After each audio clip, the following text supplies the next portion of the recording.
Let me.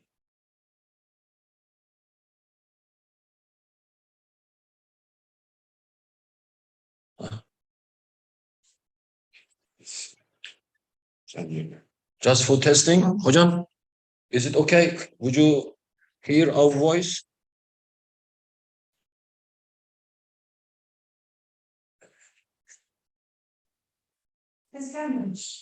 How about now? Great, thank you very much.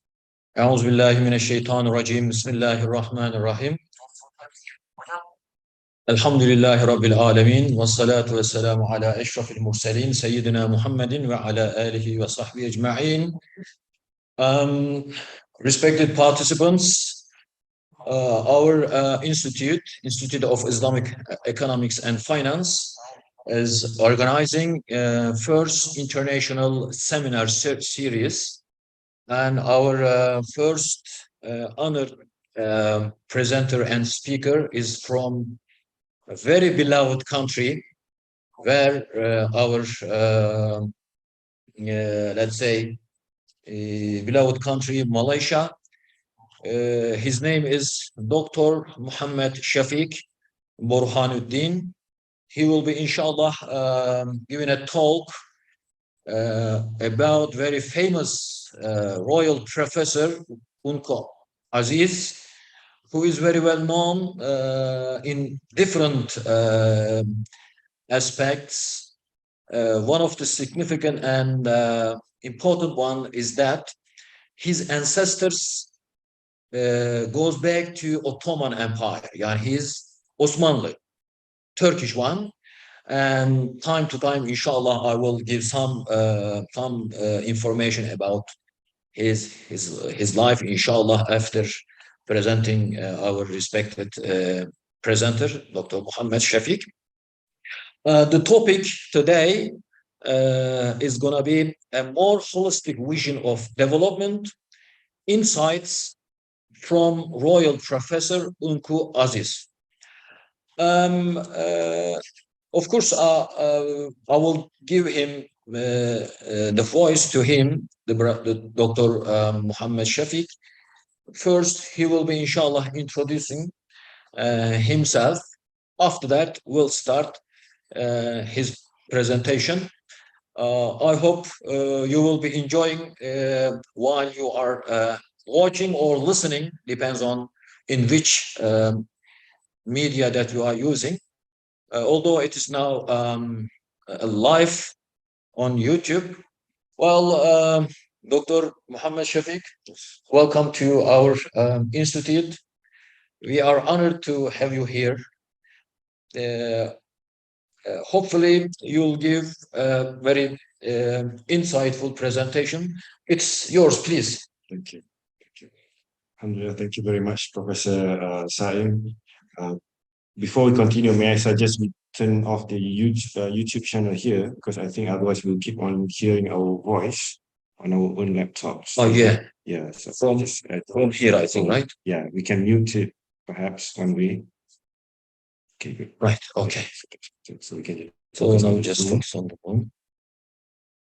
So indeed, it's a real honor, Professor Saim Kaya, to be.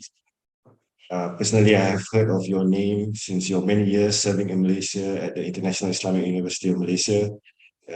You are someone who is respected in the academic circle in Malaysia. My own teacher, my supervisor, Professor Muhammad Zaini Osman, sends his salam. Wa alaikum salam wa Remembers rahmatullah. working with you and remembers you fondly. Yeah, that's right. So Alhamdulillah, and this I'm representing the Institute of Islamic Understanding Malaysia, which is actually a think tank under the Prime Minister's Office, Government of Malaysia. In particular, I'm under the Academic Center of Economics and Social Studies.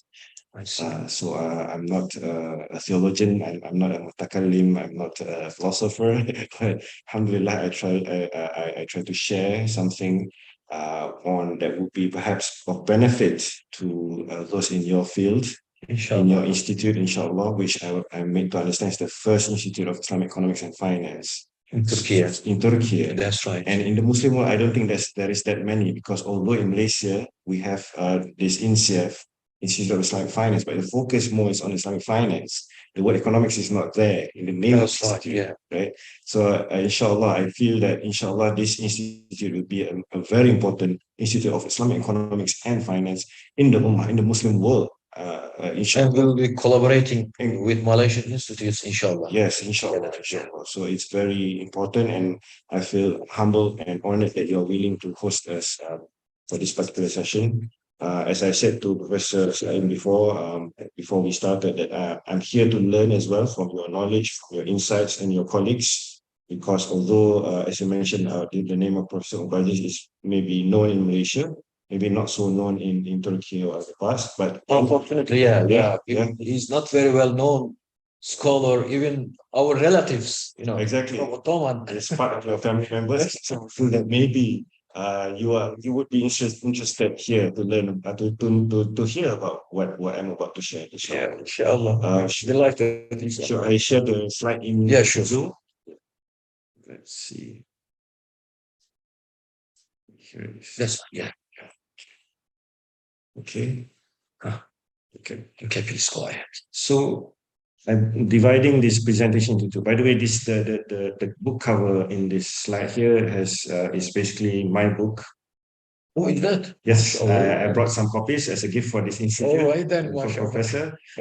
So Alhamdulillah, it was launched by one of the sultans in Malaysia.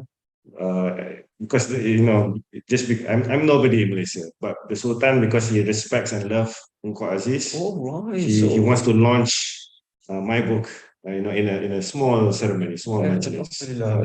That's really very good. So basically, it was based on my master's thesis. Okay. So as a book, but it is, to my knowledge, it's the first book that will tell you about Ungku Aziz, an academic study on Ungku Aziz in English. Yes. So inshallah. So my presentation is based on this. Next slide. Okay, next slide. Let's see. I just want to start with this quote because this one can give you an idea how Ungku Aziz thinks about development as a whole. I see. Because although he's a Muslim living in a Muslim majority place, by the 20th century period, like many parts of the Muslim world, we have been disconnected from our Muslim legacy, knowledge legacy and whatnot. So Ungku Aziz's PhD actually is from Japan. Because at one time, Malaysia was occupied by Japan. Unfortunately, yeah, I know. And they wanted to build closely. Short period of time. Short period. Maybe 1 year or less than some. That's right. But they are very strategic, the Japanese. They want to be close to a very talented individual like Ungku Aziz. So they sponsored him to study in Waseda University. For the study. So, but interestingly, Ungku Aziz, although he studied in Japan, and I will share more about his family background. But basically, by the time he's in his maybe 60 years old, he made a very explicit statement that when we talk about development in Muslim states, it's not just about material conditions, but also there must be some spiritual improvement. I see. Spiritual life of the people. So it's not a separate thing for this material, socio-economic condition as well as the spiritual condition of the people. Must go together. Go together. Yeah. So he doesn't think in a separate terms like many economists. So Ungku Aziz, this is a picture of him. Yeah. He's a pioneer in many sense in Malaysia, the first economist, the first professor, and the first vice chancellor of a university in Malaysia. Yeah, I remember when I first time went to Malaysia, to University of Malaya, I heard his name. Yes. And then people told me that he's also from Turkey, originally from Osmanlı. I said, really, who is that person and professor? Yes. I was really interested to meet him. Yes, and he doesn't look like a Malaysian. He looks more like Turkish. That's right. He's very handsome. One of the most good-looking scholar in Malaysia because of his Turkish blood. Thank you. Just like Sayyid Muhammad Naqib al-Attas. Yes. They are relatives. Relatives. That's right. So, but in a very brief survey, why he's so famous is because he's not only a scholar and academic, which produces academic papers, but he helps to create institutions. He's an institutional builder. So not just an academic alone, which is so that having that two policy makers, yeah. First establishing the institute, then this institute will actually create and establish more develop about That's right. Future generations. And the most famous one is called Tabung Haji. Tabung, actually, I'm not sure what is the term they use in Turkey or in like Hajj organization. Yes. In Turkish we call it. Yeah. Basically, it's for Hajj, but this kind of institution in Muslim world that time, I don't know how many there is. There wasn't any. None, right? Maybe Malaysian was the first. Yes. So he became so famous because even Sheikh Shaltut of Al Azhar came to Malaysia then. He had to present, Ungku Aziz presented his proposal about this Hajj organization to get his endorsement or to get his advice. He said, this is the first and very original in the Muslim world. He said, this is maybe Allah's gift to you. MashaAllah, honestly, yeah. Still, we have many researches, academic researches about Tabung Haji. Yes. And we are trying to establish that system in Turkey. Okay. It was amazing system. From very young age, you start paying little bit money, little. One day, your Hajj money is ready. Yes. Then automatically you got. In English, they call it piggy bank, but I think there's another word for it. Like when, as a child, you put money. Oh, yeah, that's right. Yeah. You call it in Turkish language, kumbara. Kumbara? Yeah. Okay. Tabung means kumbara. Oh, yeah. So you put money. Kumbara. But this is for national kumbara. National. And by the year 2000, the net worth of this Tabung Haji, 1.8 billion USD, the net worth have accumulated, and they make investments with the deposits and whatnot. So Malaysia is very proud of him because he created that from nothing, from a piece of paper.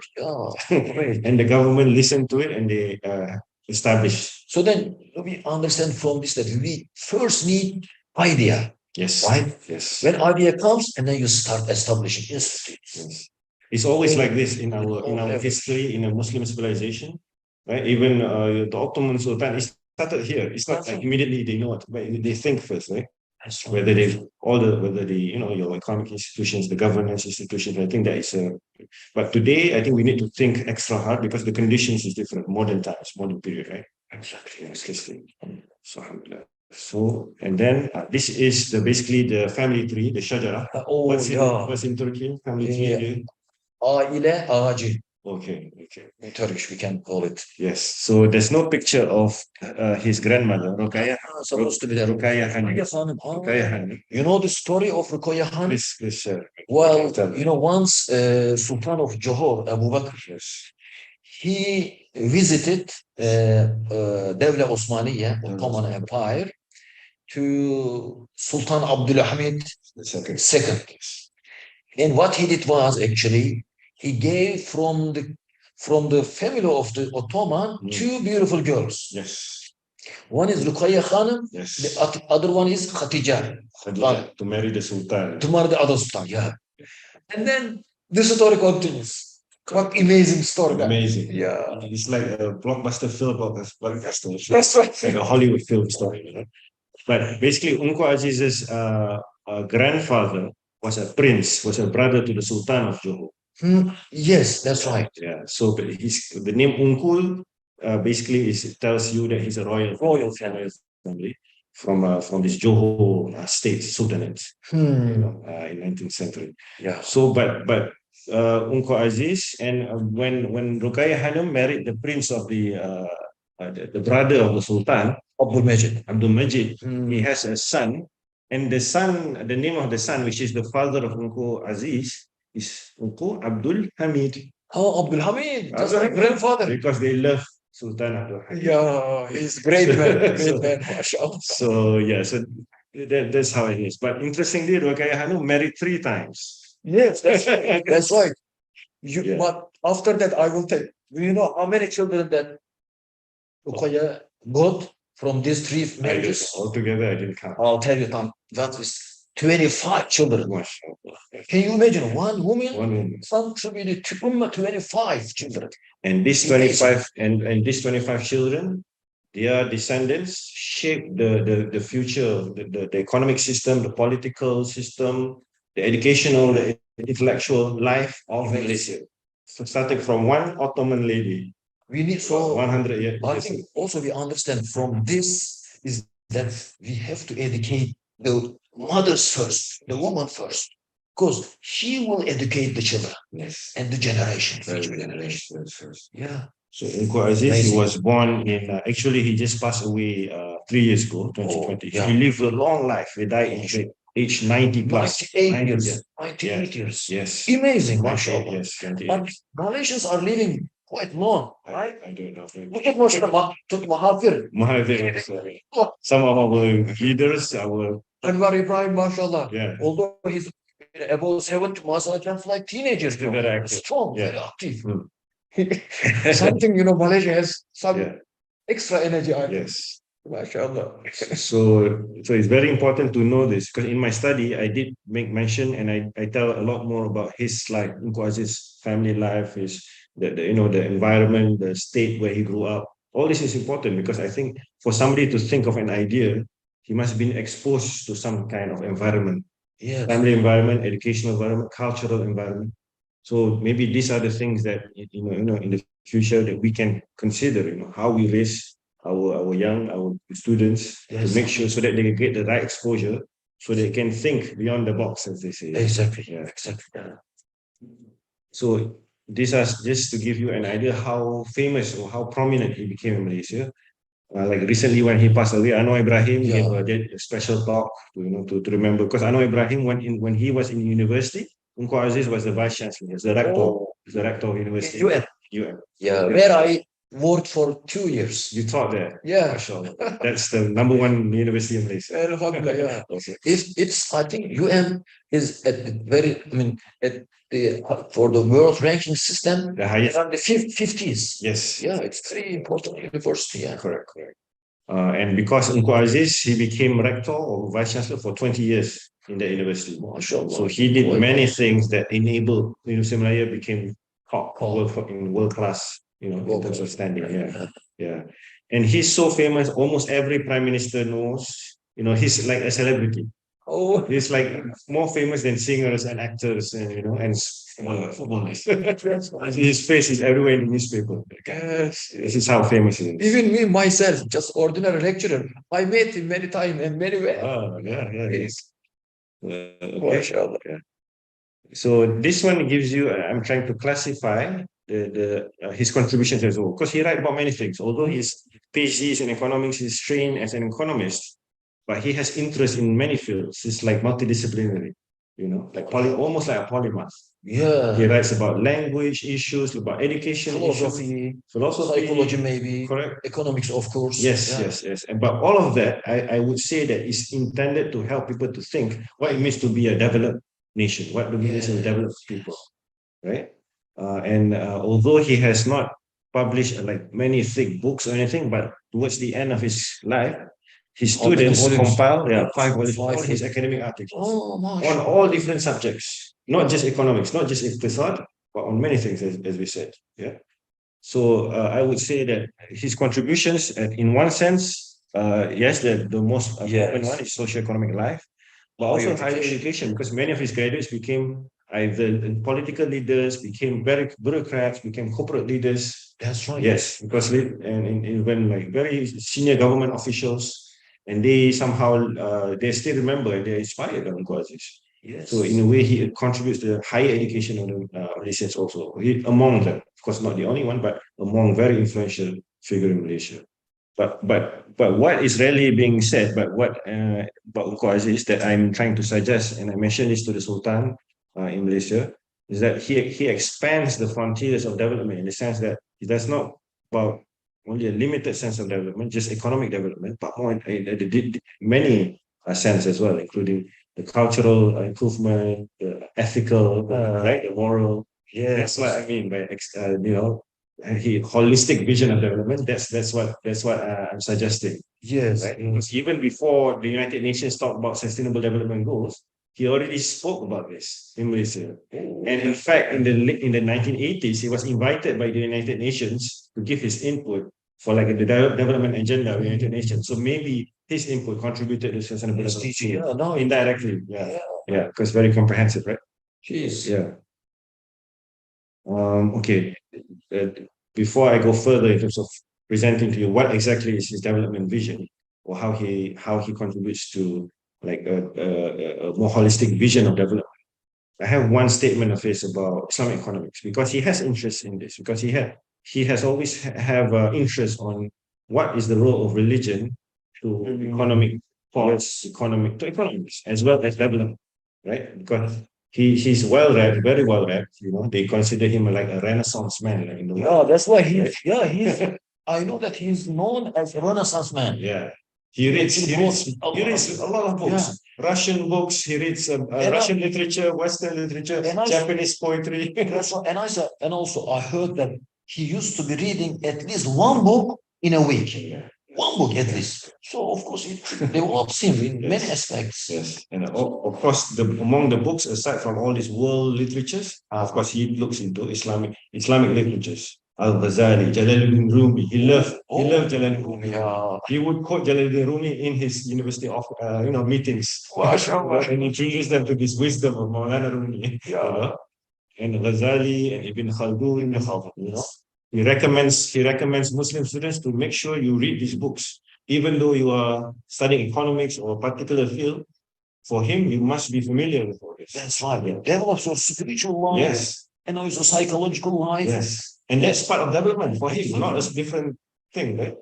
Yeah. So, but in terms of Islamic economics, in 1970s, because then I think the field of Islamic economics was quite relatively new in terms of the publications and It is, right? Yeah. So he said, but then he does not. His view is that there needs to be more experts. So this is what you're doing is definitely, I would say, I'm sure he agrees with it. You know, you need to develop experts, and doing a master's and PhD is very strategic. That's where you can develop real expertise, right, on Islamic economics. And for him, he knows that there should be a school of thought, a group, you know, not only merely publications, but there must be a school of thought and a group of experts who knows the subject matter about economics and religion, you know, very deeply, so that we can actually engage with Western economic thought, Western economic, not so that we are not we're contributing to that discourse and enriching it, perhaps, right? That's right. Enriching and reconciling. That's right. Yeah. So this is his view. Now, how does he view development now? Yes.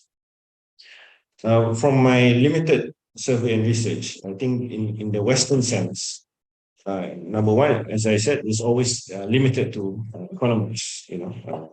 And even then, it's a very limited meaning of economics. It's not like what we mean by it. It's not like in still use here, right? That's right. Yeah. Like in the West, is development is often automatically people will say, this is economic development, but it's a capitalist one, you know, nothing to do with iqtisad in the Islamic sense, you know. And then is very materialist. It does not consider spiritual reality because it affirms material reality only, right? So, and also doesn't see things in a big picture. So that's why they don't talk about spiritual reality, partly because they don't see what is the relation between ethics, spiritual life, psychology, Maulana Rumi, Ibn Khaldun, to this development. No connection. Yeah. This is a modern Western way of looking at it. Yes. Right? But Ungku Aziz, he's saying we need a cross-disciplinary approach. Because the problems in the modern world, although you see environmental problems, social problems, economic problems, actually they're connected. Because this is they're connected. So to solve the problems, you need cross-disciplinary, not just one discipline. But because he's a leader of university for 20 years, he said many of the faculties we're not working together well enough to try to solve the problem of our nations and our societies. So there must be a way that there is a cross-disciplinary approach. Actually, this way of learning is our civilizational method. Because when we look at our great scholars, they have multidisciplinary knowledge. Right? They know how to connect. One knowledge to another knowledge, one discipline to another discipline, and it gives you extra understanding of the life, of the discipline. So then you contribute to the society and the field more. Yes. That's very good. And So which means that he followed his ancestors. he follows his ancestors, because I think the fact that if you do more research, you study your past, your forefathers, you study their books, you can see this is the method that is still relevant. It's not just historical. It's still relevant. Exactly. Because in modern times now they're trying to go back to that. That's why this is the UN's Sustainable Development Goals. They talk about 17 goals, which addresses many problems, not just economics, not just environmental. It's like everything is there. Yeah, that's When they talk about development. Right? So now even the Western civilization is starting to realize that. And then yeah, this is a Malay statement, but basically he's saying that when you look at Islamic history, Muslim civilization, you must not only look at their history or past, but you need to see we can derive a model, economic model, developmental model, right? Not just to see history as if finished, dead. No, for him it's still alive. It is, yes. Yeah, still lessons. There's still lessons. Exactly. Yeah. We say actually, if you don't know your history, you won't be able to know your future. Yes. For that reason, you build actually your future based on on the history. And I think Turkey is a very good example of this model, this approach. That's why you preserve historical buildings. Oh yeah, yeah, it's very important. It is. You know, almost just 20 years time, we started restructuring or preserving our historical things. Yes. Heritage. Yes. So this is really important. Yeah, because I know Ungku Aziz, he must have traveled to Turkey a lot. Yeah. You know, and he gone to Andalusia, to many Muslim cities and civilizations and heritage. And then from there, that's why he has a more holistic vision of development. Yes. So it's very important also. Maybe Rehla should be part of faculties of this program. Travel around the world. That's right. Okay, and then this one, he in an interview with a Japanese magazine, he said, "Look, the Islamic experience as a whole, from the past, whether from the Mughal, from Tashkent, Alhambra, everything, Alhambra, still instructive. As a whole, it's not ceased to be instructive, meaning it's still relevant. Because now these days, sometimes we tend to think it's no longer relevant. It's not. There's nothing to offer us. Right? It's sometimes it's just seen as a commercial value, just a tourism. Yeah. This is okay, this is good. One day, people want to come to your place because of this. That's right. There's also more. Yeah, you can guide, you can inspire, revitalize your future, your socio-economic life, your developmental direction, right? Gives you vision. In the past, you were like that. Yes. So you have to be better than and more than that. Yes. And very important, because in most parts of the world, they don't have a very good vision guide their development. Yeah. So they may have great infrastructures, but problems, social problems, moral problems, and great injustices, economic injustices, social injustices. Yes. And you see many good leaders. Yeah. Leaders would take you to the future. Yes. But Alhamdulillah, as we are Turkey, lucky now. Yes. But you, Malaysia, also lucky. We will work together. We have to work together. Yeah. Continue the work. Yeah. And we need to show the world. But not only that, so as we said earlier, he's not only familiar with Muslim literatures, but also world literature. So he's saying here, you see, even though Malaysia wants to become a scientific and progressive society in the next century, 21st century, because he wrote this in 1990. When Prime Minister Mahathir, one time he talked about Vision 2020 for Malaysia. Yeah, we want to be a developed state by 3 years ago. But it's difficult because you need to do many things, including what Crisis is saying here. You need to expose the learners to these great works of the past, right? Creative works, discourses of mankind across the globe. Look at his library there. MashaAllah, yes. Amazing, yeah.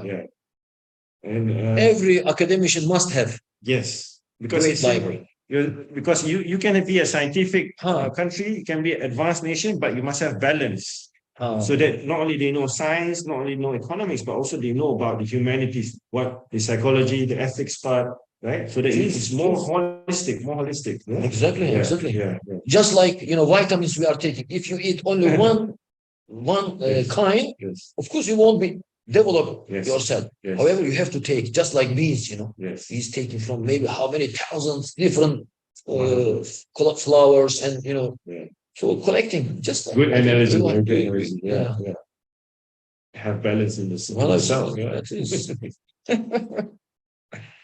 MashaAllah. Yeah. And also, this is one example of how he connects education or university education with development, right? He's saying that, for example, although this one, it seems, maybe like a topic that is far for economics or Islamic economics, but actually, remember, he wants us to see everything in a holistic way. Yeah. Right? So he's saying, for example, like the university, it must try to teach people to be in harmony with nature and seek ways to inner peace. Inner peace. Oh, inner peace. Inner peace. That's right, inside. Yes. Because every great development starts from inside. Yes. Inner peace. And we are different from capitalism, which doesn't give inner peace. Islam economics can contribute. That's why Maulana Jalaluddin Rumi is actually focusing on the inner first. Yes. Then you'll create Imam Ghazali's, Ibn Khaldun, Rumi's, Shams Tabriz, Ibn Arabi's, etc. Yes. Yeah. Inner peace, basically, we want justice in the soul, in the self, justice, balance there, and also in our socio-economic life. Exactly. And I think Ottoman period, they have many examples of this. Right? I think I remember reading, like, for example, in your souk, in your bazaar, there is ethics. Yes. Business and trade. So if somebody has enough sale for the day and customers will come, please go to my friend. The story of that. Once Muhammad al-Fatih. Yes. Once he of course vision to invade Istanbul. Yes. But he said, how can I be sure that I can invade Istanbul? He just went to souk, to the market. Okay. He practiced what you said. He bought something from one market, one shop, something. And then he wanted to buy something else. And the owner of the shop said, oh, brother, I had already made my first business. Please buy it from my neighbor. Could you imagine? And then he went to the neighbor, wanted to buy something, he bought it, and then wanted to buy another one. The neighbor also advised him, go to the neighbor to buy the other one from him. And then after that, Muhammad al-Fatih said, yes, with these people, with this good ethic people, I would invade Islam. Because this is, I think, essence of the society. Basis of the society. And now, like the Western nations, they're struggling with this. Because they don't have inner peace. And even with the nature, they don't know how to treat nature in harmony with nature. Like in Istanbul, you treat cats very well. Cats, dogs, everything. In the West, you don't know what's going on in this. That's right. And your cats are well fed, all the cat is happy. Even in Malaysia, it's not like this. We love cats, but in Istanbul, that's frequent. So this is all part of the economic philosophy, economic vision, also development vision. It is very important. And he wrote an article which was published in United Nations publication titled "The Role of the University in Asia in the 21st Century." Yes. So he wrote this in 1994. Long ago. Yeah. So basically, university also needs to play the correct kind of function, not only to give knowledge only. Yes. But to do more than that, to be part of the solution or the problems in the world today. Right? Not just to be there and just be like any other university. Yes. I think the universities in the Muslim countries must be much more than that. Really solve problems on the ground. It is. Okay. How much time do I have? I don't want to. I'm sure everyone. We have plenty of time. Until you say it's fine, then inshallah, we'll do that. Okay. And then I think I have a bit more. Maybe 3 more slides. Okay. And then we can have further discussion. So this is basically how I what based on my readings and investigation of Ungku Aziz's writings, you know, basically maybe this is one way you can understand how his idea of development is much more holistic. Of course, in the most common in the outer circle, you can see, you know, there's concerns about preserving the nature as well as the culture of the people. For him, like the culture, the tradition of the people is very important. You know, you should not get rid of that. Of course, socioeconomic justice very important, and happiness is important. So, like happiness, he's familiar with Ghazali's book Kimia Saada. The Saada is the term you use in Turkey. Yes, still, right? We use it. Yes. So Yes. Saada is not just physical happiness, but deeper, like junior is spiritual, right? So Ungku Aziz recognizes, you know, although he's an economist who builds institutions, Tapung Haji, but Saada is very important.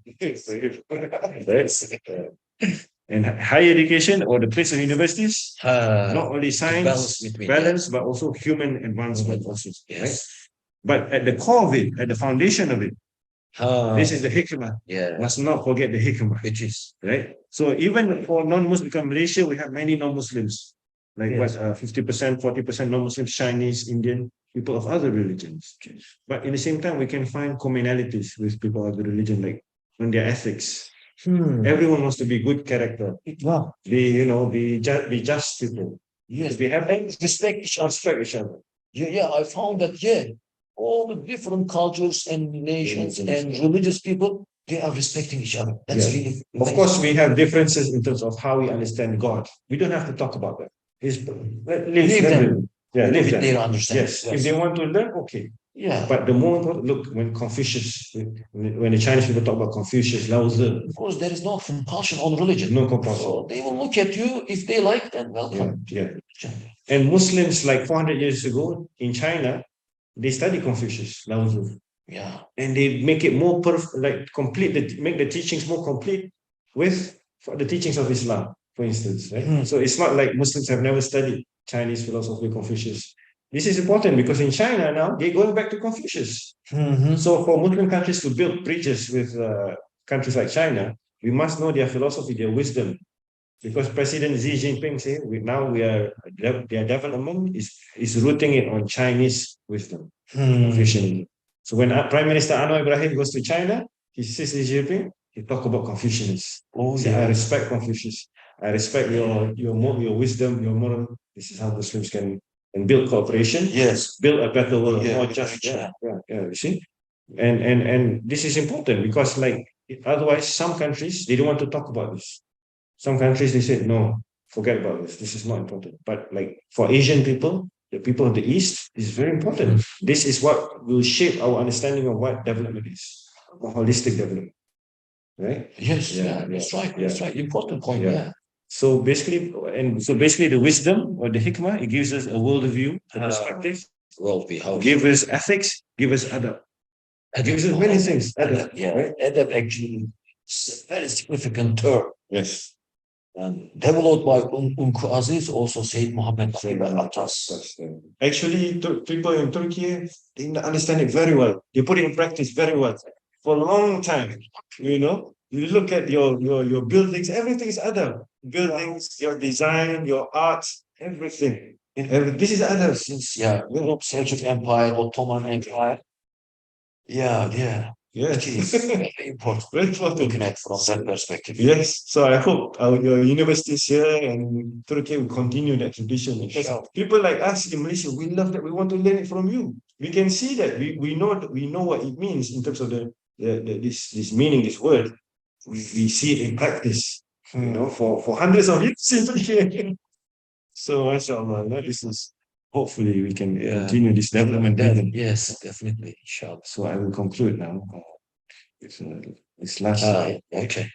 So if you want to expand the frontiers of development, to make sure we have a more holistic vision of development, there's three things I want to suggest.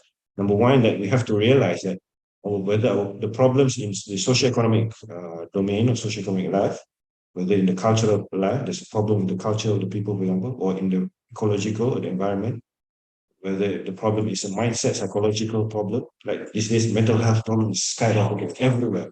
Muslim countries everywhere, right? Even advanced countries, Singapore next to us, very high mental health problems, right? Because of the missing point, the inner peace. Inner peace is all connected, all connected. These problems in socio-economic, cultural, environment. The reason why people are not respecting environment today because they don't have peace. It's connected, right? So they don't know why is it we have to really take care. But yeah, from the Muslims' point of view, this is Allah's creation. It's ayatullah. It's pointing to Allah, and we have to be responsible to it, right? And take care of it and make it beautiful, like how you do it here in Turkey. Your forefathers. Number two, we must not just have we must have a cross-disciplinary approach. Not of course everyone can have specialization, but I am sure like Prof. Saim, he knows Maulana Rumi. Oh yes, He knows history. he's from my state. I'm original from Konya. Oh, okay. Even my house, my childhood was in front of Mevlana Celaleddin Rumi's tomb, just in front of. Wow. We used to be reading his Mesnevi all the time. Yes. And the first sentence starts with Vishnev Shikayet Mi Konet, and then continues, of course, in Persian language. Wow, so it's amazing. The book of Mesnevi. Every individual, not only in Turkey and the Muslim world, all over the world, must read the book of Mevlana Celaleddin Mesnevi. It has everything. Believe me, it has everything. Yes. Wow. Yes. And also in the modern times, that one is the basis for the right kind of economic vision for us. Also. Yes. So don't be greedy. Be selfless. So the economic philosophy is not so much on based on capitalist competition, but on cooperation. Cooperation. Ta'awun. And don't think about your ego. Think about others. Right? And help others. So this is mashallah. It's very important. Yeah, amazing.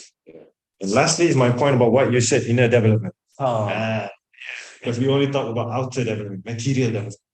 Even sustainable development goals is very materialistic. Needs to be upgraded, I think. In fact, some academics and professionals in Nordic countries, they started a new movement, inner development goals. Wow. You can Google that. I see. New initiative like last several years.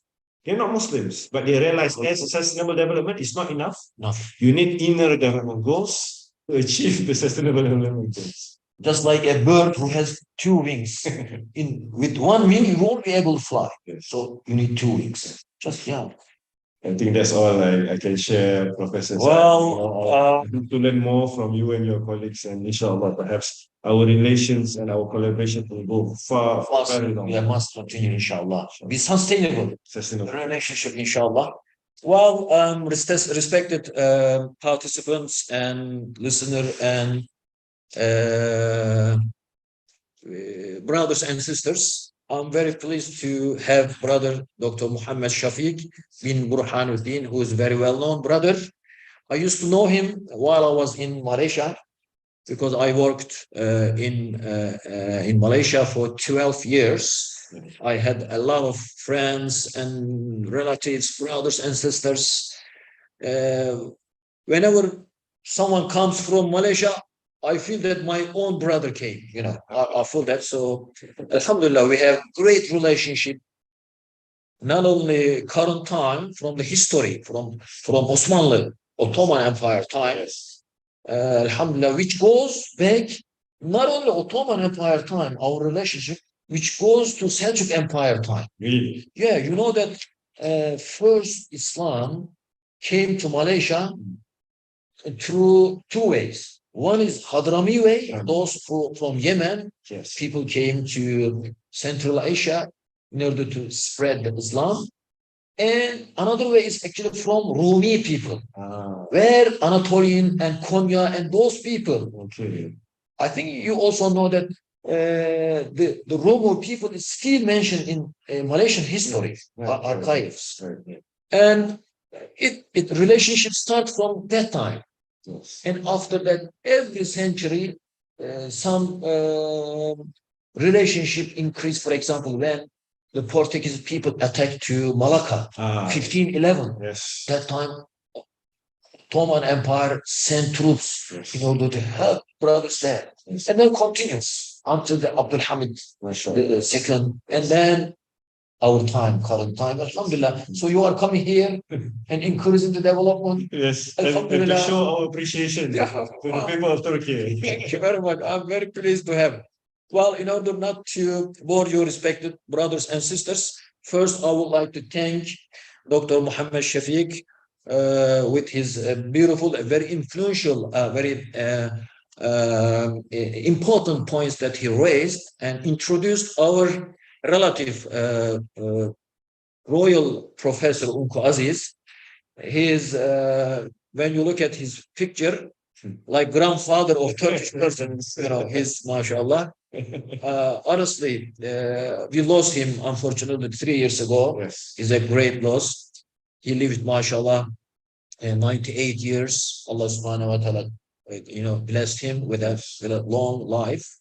May Allah bless our good leaders, inshallah, also to serve Ummah Islam. And also we wish all the best and increase our relationship between Malaysia and Turkey. Well, I believe that there is no question since it is just one way of giving presentation. Yes, no problem. We believe that, inshallah, this kind of program will continue since it is first program, Yes. international seminar program. Congratulations. We had it with Malaysian people. That is Yes. very important. Which means that we love Malaysian people Yes. who are our brothers and sisters. Hopefully, our participants would enjoy your presentation. If anything you would like to learn more, please, you may contact with us. Yes. Shall we can conclude and finish our program? Thank you. Well, thank you very much, respected brothers and sisters. Hope to meet you again, inshallah, in another program. Assalamu alaikum. In Bahasa Malayu, we say jumpa lagi, which means that see you again. See you again, inshallah. So, assalamu alaikum. Assalamu warahmatullah.